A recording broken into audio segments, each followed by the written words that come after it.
মাত্র কদিন আগে ২০২৪ ব্যালন ডিওরের জন্য মনোনীত সংক্ষিপ্ত ৩০ জনের তালিকা প্রকাশ করেছে ফ্রান্স ফুটবল।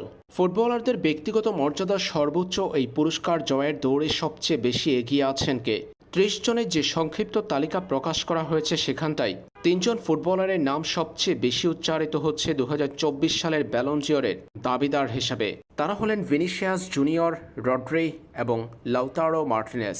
আর্জেন্টাইন তারকা লাউতারো মার্টিনেস এবং স্প্যানিশ তারকা রড্রির আছে আন্তর্জাতিক ট্রফি। অন্যদিকে ব্রাজিলিয়ান তারকা ভিনিসিয়াস জুনিয়রের নেই আন্তর্জাতিক ট্রফি। যে সময়ের বিবেচনায় ২০২৪ সালের ব্যালন ডিওর দেওয়া হবে সেই সময়ের মধ্যে কোনো আন্তর্জাতিক ট্রফি জিততে পারেননি ভিনিসিয়াস জুনিয়র।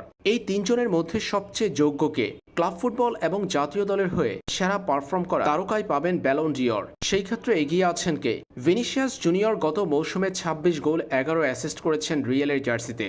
জিতেছেন রিয়াল মাদ্রিদের হয়ে লা লিগা, স্প্যানিশ সুপার কাপ এবং ইউএফা চ্যাম্পিয়ন্স লিগ। অন্যদিকে রড্রি গোল করেছেন ১০টি, অ্যাসিস্ট করেছেন ১৪টি, জিতেছেন প্রিমিয়ার লিগ, সুপার কাপ এবং জাতীয় দলের হয়ে জিতেছেন ইউরো। পাশাপাশি ব্যক্তিগত মর্যাদার পুরস্কার হিসেবে পেয়েছেন ইউরোর player of the tournament award. ইউরোর প্লেয়ার অব দ্য টুর্নামেন্ট নির্বাচিত হয়েছেন রড্রি।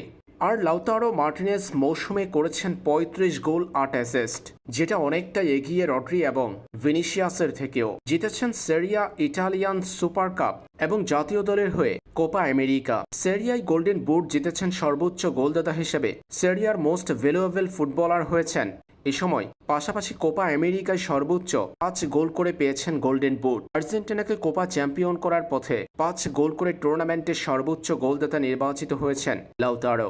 পারফরম্যান্সের বিচারে তাই এবারের ব্যালন ডিওর লাউতারো মার্টিনেজের হাতেই উঠবে বলে মনে করা হচ্ছে।